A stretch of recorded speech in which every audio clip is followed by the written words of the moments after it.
3. qism. Dilg'ulluq. Armandan armanlar tug'ilib turadigan bu olamda men atrofimdagi mendinmi battar turmush kechirayotganlarga qaraganimda o'zimni baxtsiz deyolmaydim. Lekin qog'jirgan qalbimning men kutgan mehr muhabbatga tashna bo'lib, chaq-chaq bo'lib ketganini o'ylasam, baxt degan bu uqumning mendan shiroq, to'limi shiroqda ekanligini e'tirof qilmay turolmaydim. Ba'zida o'zimdan men nima uchun, kim uchun yashayapman deb so'rag'im keladi-yu, tuyuqsiz o'g'irliq ustida tutilib qolgandek andikib ketdim. Xuddi o'zim haqida o'ylanishimning zaruriyati qolmagandek his qilardim. Shu xil tuyg'uning turtkisida barliq ozg'in xiyollarni o'zimdan yiroq qilib, bir vafodor ayol bo'lish uchun tirishatdim.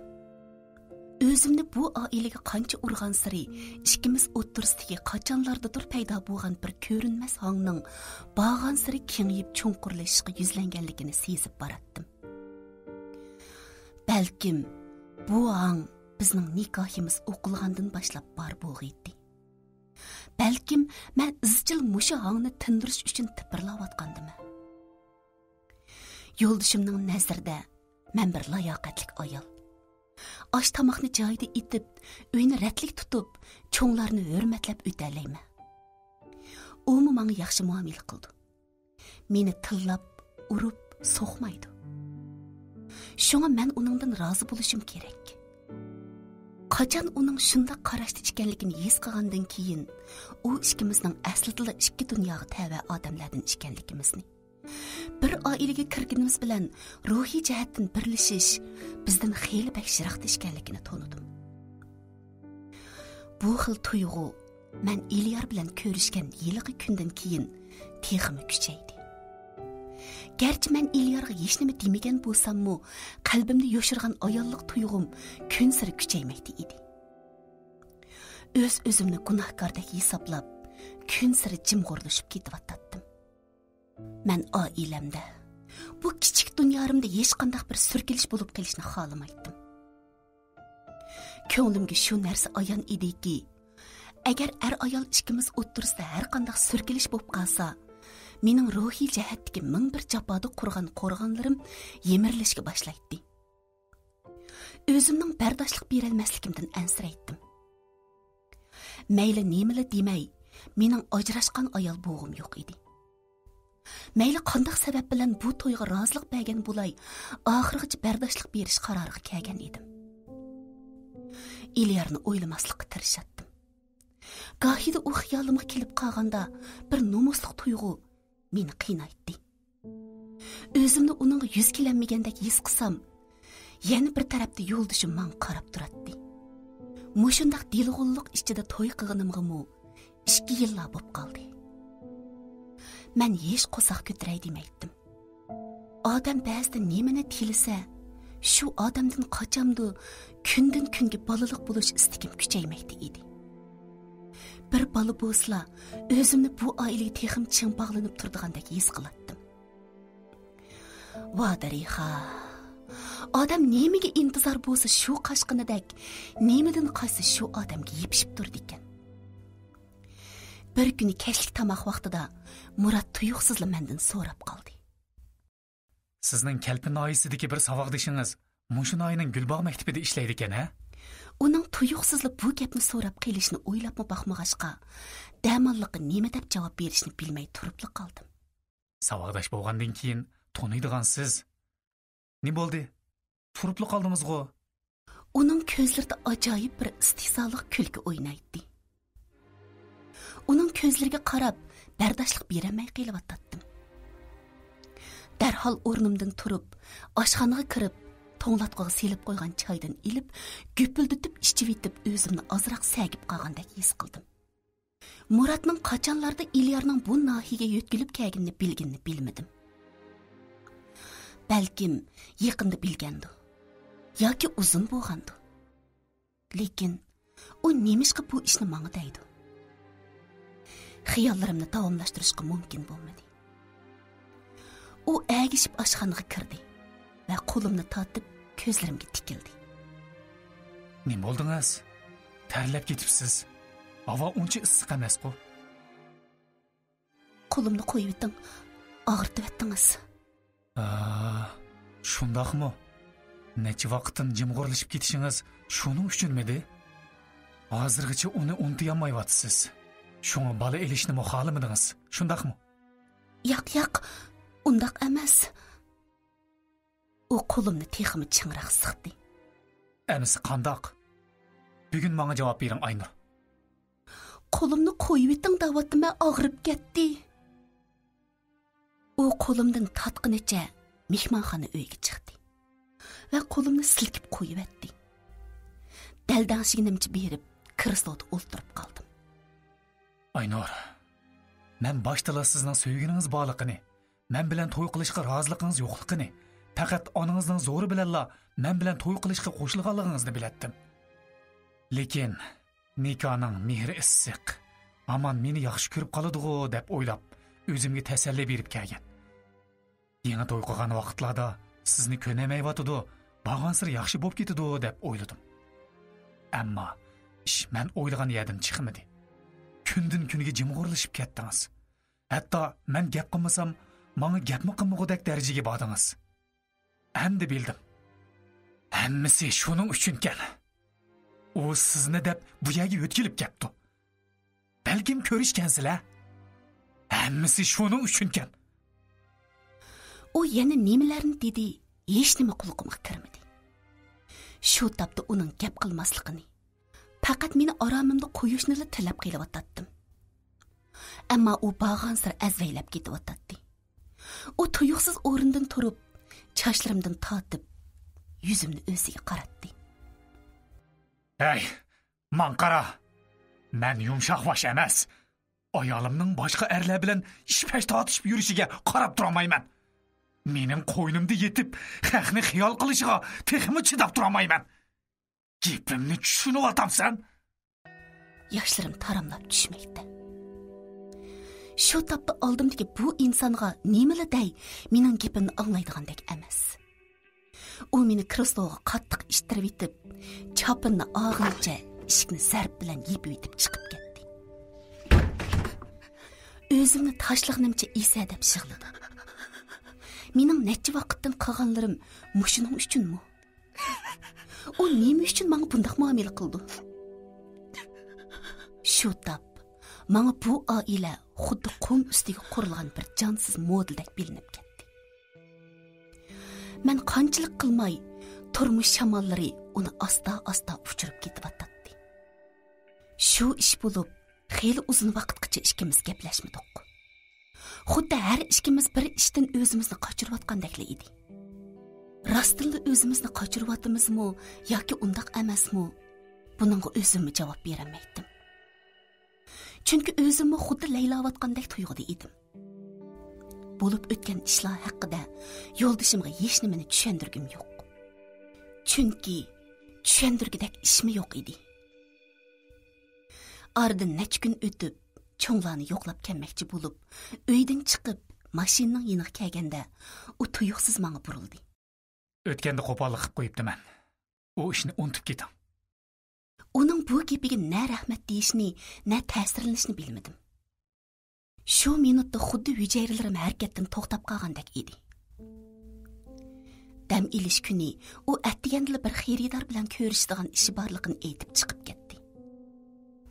Men uylarni tozalab etmoqchi bo'lib, parlarni ilib kir olg'iga selvatgandan keyin ishkop va tortmalarni ratlab etib, yotoq uyimizga tortmadan doktorxonaning bir tekshirish natija qog'ozini uchirtib qoldim. Yaqindan beri hech kim og'rib qolmasa, nima tekshirish qog'ozdi bu? Qiziqib qarasam, qog'ozda uning ismi turadi. Hayronligim texmi oshdi. To'y qilgan 3 yilga yaqin vaqtda men uning hatto zukamdab qolganini bilmaydim. Natijaga qaradim. Qardim-yu, ko'z oldim qorong'ulashgandek bo'lib, joyimda o'ltirib qoldim. Bu 1 yil avvalgi tekshirish natijasi bo'lib, uningdagi oxirgi natija uning farzandlik bo'lish iqtidori yo'q ekan. Shu tapda qaynonamning keyingi kunlarda mening oldimda balni burunqidek ko'p tilga elib, menga qirich tegmaydigan bo'lib qolganligi, Hatto bizni bola beqib olishga tavsiya qilganligi xuddi kino lentasidak o'tishga boshladi. Odatda men uning narsalarga qarab boqmaydigan bo'lg'ashqa 1 yilgacha buni ko'rmabdiman. Balkim u o'zimi mening ko'rib qilishimni xohlamas bo'lg'aydi. Uning oldida u tekshirish natijasini ko'rganimni chandurmay yuraverdim. Lekin u yanada burunqidek nemaga chiroyingiz echilmaydi, uni xiyol qilib qelyaptamsiz, uchrashib qoldinglarmi yo degandek gaplarni qilib, mening yurak yaramni qonitib boradi. Ko'nglimda uning har qadamda menga Ilyarni esimga solmay, o'zining fazilatlari bilan meni o'ziga bo'ysundirishni, kallamdagi ozg'in xiyollarni supurib tashlashni tilaydim. Bu arliqda bir qancha qitim yig'inlarda Ilyarni uchirtib qolgan bo'lsam-mu, faqat yiroqdan salom qilib qo'yish bilan cheklanib, uning bilan paranglashib baxmagan edim.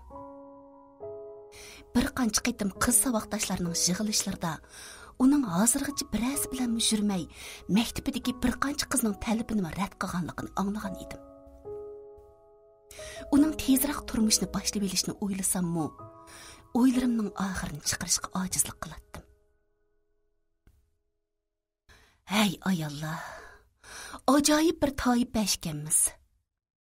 O'zimiz erishalmaganni baxtlik bo'lsin, baxt tilayman deydiganmiz-yu, shu ikki eg'iz tilak so'zlarimizni eg'izimizdan chiqarib bo'libla, yuragimiz, ko'zlarimiz bayla degan so'zlarimizni inkor qilishga boshlaydi ekan.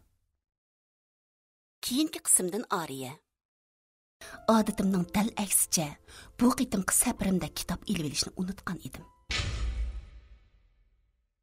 Har qancha bo'lsa, meni bakan deb qechib ketmaydigansa? Mang, avval yotoq qurilishib olgin. Tushdan keyingi darsdan keyin seni kechki tomoqqa Arambaq tomoqxonasida saqlayman.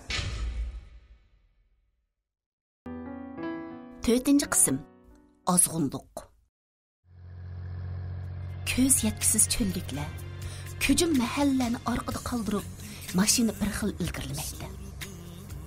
Bir haftalik tarbiyalanish uchun Urumchiga ketib o'tdim. Mashinada qo'yilayotgan naqshni anglag'ach, asta ko'zlarimni yumdim. Bu uzun yo'lni uyqu va xiyol bilan o'tkazmay, boshqa amalim yo'q edi. Odatimning dal aksicha, bu qitimqi safarimda kitob ilib olishni unutgan edim. Seningmi keldig'ingni tizimlikdan ko'rgandim. Men tizimlitib bo'lib, sirtqa chiqishimga Ilyar shundoq deb yenimga keldi. Bu yerda uning bilan uchrashib qilishimni xiyolimga keltirib baxmagan bo'g'ashqa, nima deyishni bilmay turib qoldim. Ilyar kelib qo'limdan so'mkini oldi. Hey, nimaga vaqib qolding? Har qancha bo'lsa, meni bakan deb qechib ketmaydigansa? Mang, avval yotoq qurilishib olgin. Men uning kaynidan unsiz agashdim. Ko'z oldimda shundoq bir kartinalar o'tmoqda. Ta'til ajab ta'si to'shdi desa, kela Aynurim, seni obdan bir ko'rib olay.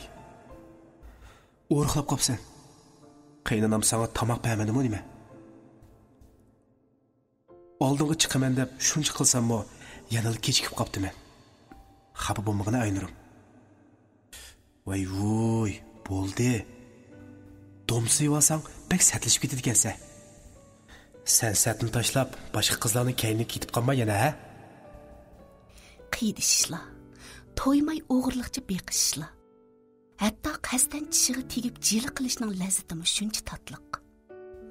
Oldimda ketayotgan Ilyarning simosiga qarab, o'zimni xuddi 4 yil burungi vaqtimga qaytib qolgandek, qalbim ajoyib bir xil hayajonli tuyg'ular ilkida mavj urmoqda.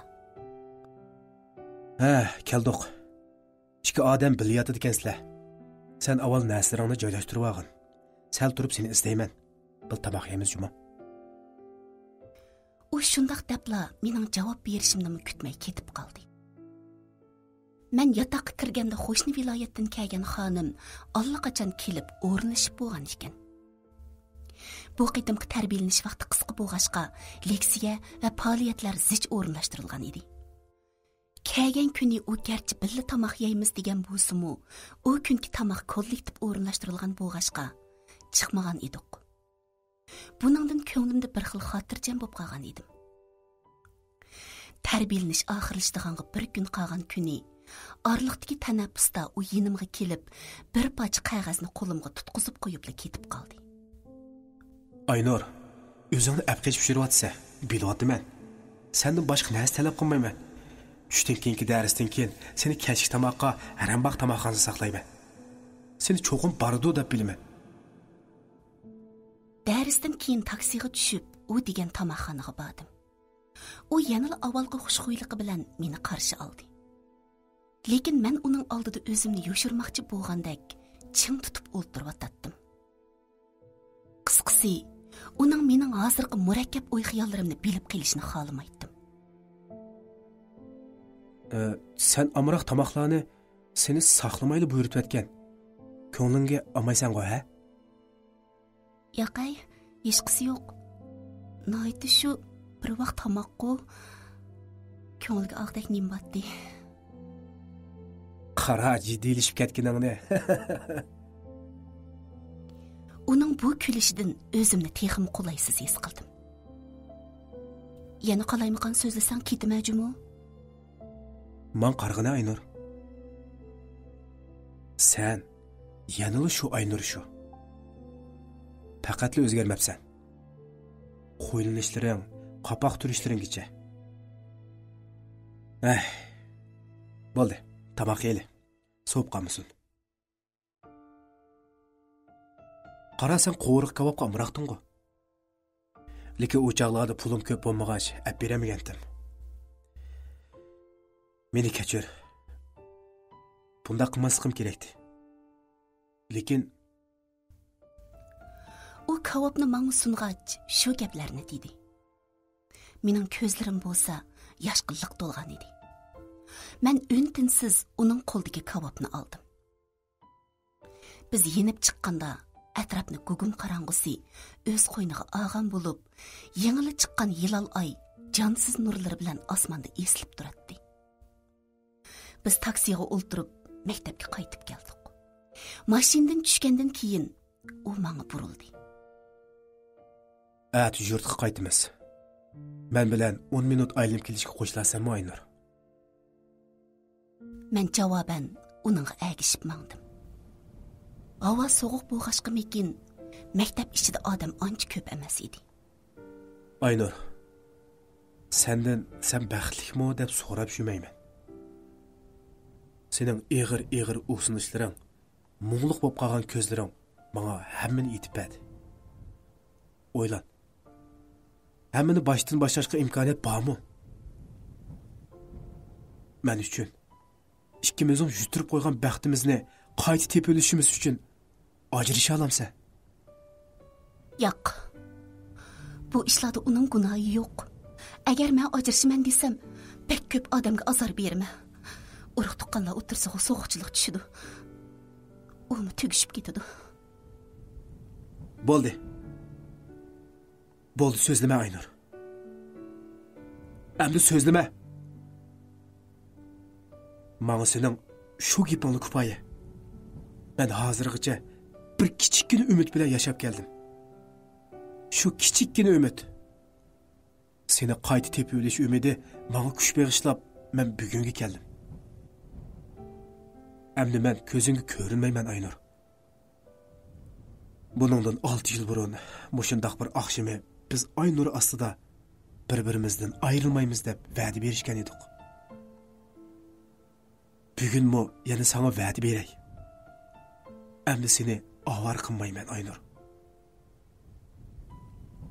Sen endi faqat mening ko'ngil osmonimda bor. Seni turmushimdan o'chiraman Aynur. Öksüp yig'layotdim. U yana nimalarni dedi, quloqimga kirar emas.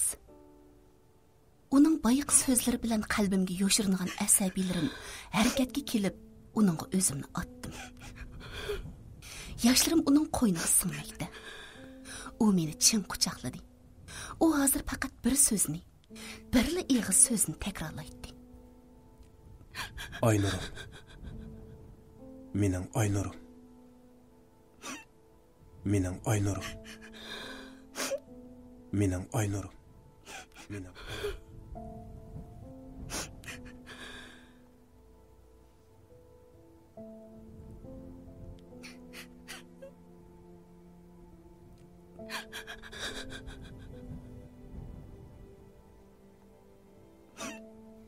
Shu tapda o'zimni uning qo'yniga singib ketishni xohlab ketib.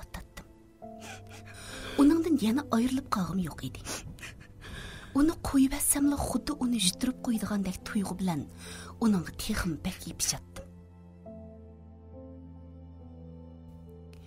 Qaytib kelgandan buyon boshqacha bir odamga aylanib kelyotdim. Turib Ilyarning so'zlari esimga kelib, kulimsirab qo'yatdim. Ruhiy holatımdagi bu o'zgarishlar uning nazaridan chetda qolmadi albatta. Urumchida biror ish bo'lmagan bu. G'alati bo'lib qopsiz-ku. O'zingiz bilan o'zingiz kulib ketadigan. Yo'qay, hech bo'lmadi. U shu qarashlar bilan qandaqdir bir narsani ko'rmoqchi bo'lgandek, menga texim yaqin kelib qaradi. Nimancha qaraysiz menga? O'zimcha qarag'im kelib. Men uningdan ko'zlarimni ilib qochdim. Xuddi u mushunda qarab turaversa, uning oldida hammani oshkorlab qo'ydigandek tuyg'uda edim. Murat savdo ishi bilan Urumchiga bordigan bo'lib qoldi. Burunmi u sirtqa chiqatdi. Lekin uzun mezgillik emas. Bu qitim u menga o'zining bir oy atrofida qaytib kelganligini, u tarafdagi mal oldigan shirkatning bir faoliyatiga qatnashib, yana boshqa savdogarlar bilan to'xtamnoma imzolashadigan ishi borligini aytgan edi. Nemishqidir uning bormasligini xohlab qoldim. Nimancha uzunda kelsiz? Bormasangiz boshqalar borsa bo'lmamdi. U ajablangandek menga qaradi. Burun uning qachon berib, qachon qaytib kelishi bilan ko'rim yo'q edi. Uning bundaq so'zlarni tunji deyishim edi. Bu qitim o'zim berishim kerak. Savdoning kengaytib, palla bozori turiga mablag' solmoqchi bo'lyapmiz emasmi? Shunga o'zim berib, munosabatlik rasmiyatni bajarishim kerak. Amal bor, tez tugatib qaytib kelaman. U ketgandan keyin vaqtimni asosan degidek xizmatga berdim. Bo'sh vaqt chiqsa, ikki cho'ng uyga berib cho'nglarni yo'qlab kelatdim. Onamning yaqindan mijozi yo'q. Bahar yomg'iri sababidanmi revmatizm kesli yana qo'zg'alib, balnisga kirib qolgan edi. Bir kuni ishdan tushib, uyda tamoq qildim-da, tamoqni ilib doktorxonaga chapdim. Tamoqni onamga issiqroq yetkazishni xiyol qilib, oldirab mengib, palampaydan chiqib etib birsiga so'qilib ketdim. Qarshi tarafning chiroyig'imi qaramay, kechiring deb o'tib ketdim. Aynur, kim og'rib qoldi? Tonish ovozni anglab, kaynimga burildim. Ilyar bemorlar kiyimini kiygancha oldimda turadi. Ha? Onam. U yerda yana turaverishni xohlamay kirib ketdim. Lekin onamga tamoqni bo'lib berib etibmi, tamoqdan keyin uning put-qo'llarini tutib qo'yib etibmi, Ilyarga nemish bo'lgandi degan xiyol kallamga hukmron edi. Bo'ldi, Aynur, kechgacha mening yonimda turavermay uyingga qaytqin. Yelimi kech qolding. Ati yana ishga borsa emasmi, qizim? Onamning ovozidan xiyollarimni qo'yib, narsalarni yig'ishtirib, uyga qarab mangdim. Doktorxona oldiga chiqqandan keyin ishkilinib turib qoldim. Boshqasini qo'yib turgandimi, u mening 5 yillik saboqdashimgu. Bu yurtga musofir tursa u, ahvol so'rab qo'ysam nima bo'pti? Xiyollarimda o'zimni oqlamoqda edim. Oxir telefonni qo'limga oldim.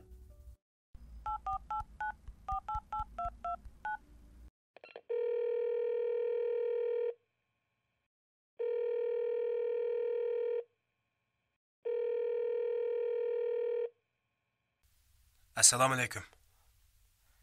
Qandaroq ahvoling? Nima bo'lib balnisga kirib qolding? Cho'ng ish yo'q. Motorda ketayotgan, birsiga so'qilib ketdim degina. Hozir qandaroq tursa? Dedim-ku, yaxshi. O'zing-chi? Shifolik tepib, tezroq saqayib qolsa, xo'shamsa. Uning xo'sh deyishni kutmayla telefonni qo'yib etdim. Chunki tuyg'ularim oldida ojiz kelib qilayotganimni sezib turmoqda edim. Ilyarning mening ruhiy holatimni sezib olishni xohlamaydim.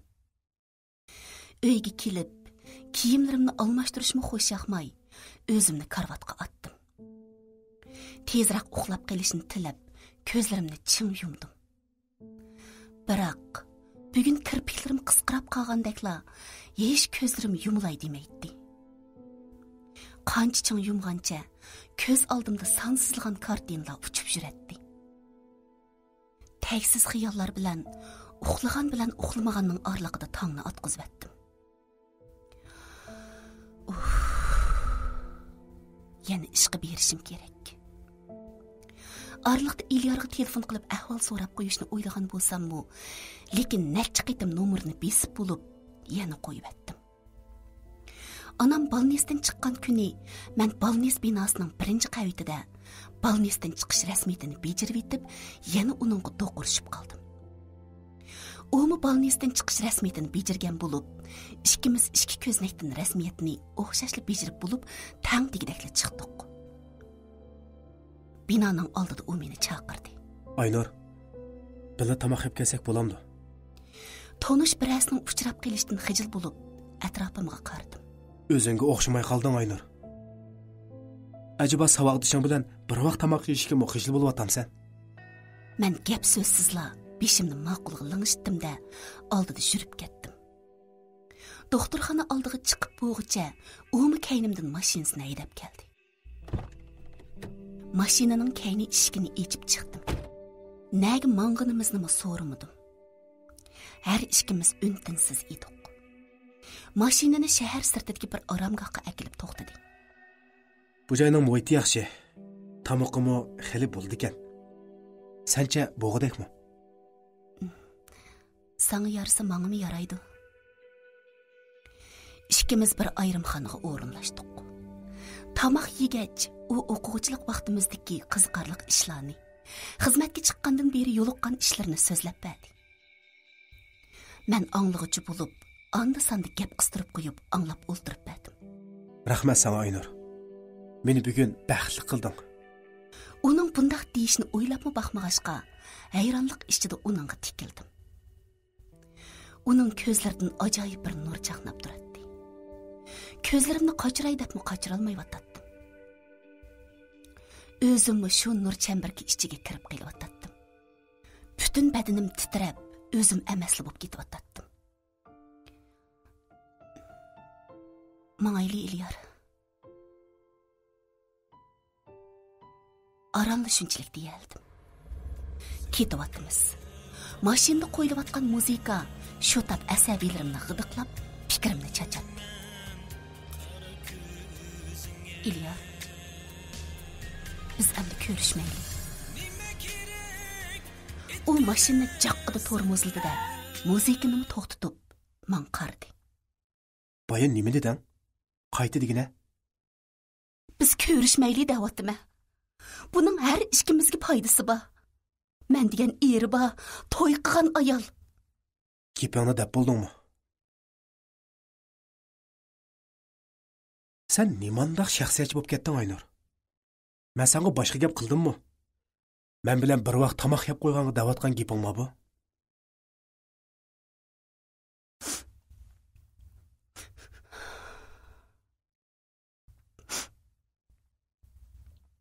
Xafa bo'lma Aynurim. Yig'lamag'in. Yig'lig'iningni ko'rgim yo'q, bilamsan. U men qo'lyog'liqni sundi. Qo'lyog'liqni elishni xohlamay, texmi bek esa deb yig'lab ketdim. Shu tab nemiga yig'layaptim? Uningdan xafa bo'libmi yoki o'zimga ichim og'ribmi? O'zimni bir narsa deyolmaydim. Faqat uningga yig'lab bergim kelgan rost edi. Suyimlik ayol zoti. Biz ajoyib kelimiz. Ko'nglimizdagini yaxshi ko'radigan odamimizning oldida oshkorligimiz kelmaydi. O'zi bilsgan deymiz. Yig'laymiz-yu, nemishqaga javob topolmaymiz. Faqat ko'nglimizdagi odamimizning mo'risiga yulinib turib, yig'lavog'imiz kelgan rost. Men yig'lashib beray sana.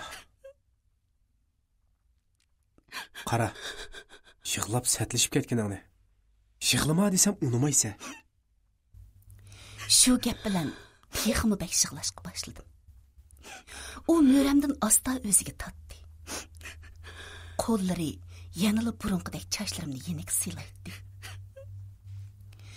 Shu holda qanchalik turdi. Xuddi vaqt sezimimni yo'qotgan edim. İxtiyorimcha bo'lsa, faqat o'rnimdan turg'im yo'q edi. Uning illiq bag'ridan ajrashni faqat xohlamaydim. Lekin men yana reallik ichiga qaytishim kerak bo'lgan erba ayol edim. Uni asta ishtirib, chochlarimni o'ngshidim. Mangayli, uyga qaytishim kerak. U gap qilmayla mashinani qo'zg'adi. Uning qachonlarda mening uyimni bilib olganini so'rab o'ltirmadim. Faqat mashinani mahallaning oldidagi cho'ng darvozaga akilib to'xtatgandila, esimga kelib, uningga xo'shmi demasdan mashinadan tushib kirib ketdim. Uyga kirib chiroqni yondirmay, o'zimni kresloga tashladim. Hozirgacha o'zimga kelanmay o'tdim. Butun badanim hayajon ichida. O'zimga ishonolmay, yuzimni chimdib baqdim. Bu haqiqatan men edim. Atrofimda yuz bergani rost ishlar edi. Uyimdagi cho'ng aynakning oldiga kelib, chiroqni yondirdim-da, aynakdagi o'zimni kuzatishga boshladim. O'zimga bundoq tafsiliy qarab boqmag'ilib bak uzun bo'lgan edi. Balkim azaldan qarab boqmagan bo'lg'aydim. To'lg'an badan, xumarlashib turgan, so'z surma surgan ko'zlar, yelkamga tushib turgan to'lqinliq chashlar, chiroq yo'riqidimi aytavur so'z qizilliq yugurgan yuz, bir-biriga to'lim moslashgan burun, lavlar. Ko'zlarim lavlarimga tushganda ixtiyorsiz lavlarimni silab qo'ydim. Muratmi Urumchidagi ishlarini tugatib qaytib keldi. Kelgan kuni u oldiga choy qo'yib olsam, qo'limdan tatdi.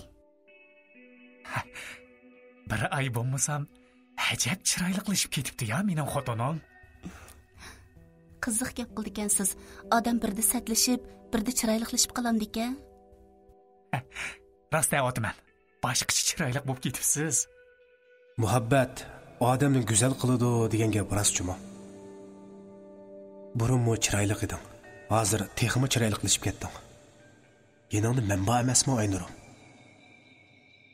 Shu topda necha kun oldida ko'rishgan vaqtimizda Eliyarning yuzimni silab turib deganlarini eslab o'tdim. Çay ishkash demangizni elib eling. Tamoq hozirlada ya bo'ldi. Shundaq debla oshxonaga kirib ketdim. Uning endi uzoqroq o'ltirib qolsam, uning gumonini qo'zg'ab qo'yishdan ansiraydim. Bir kuni attigini o'rnimdan shunchalik mag'dursiz turdim. Beshim qiyibli turadi. Naştılıqnımı shuncha tasda tayyor qildim. Nashta qilg'ili o'ltirib, bir qo'shiq oshni og'zimga olib birishimga yo bo'lib hech nimani yutalmadim.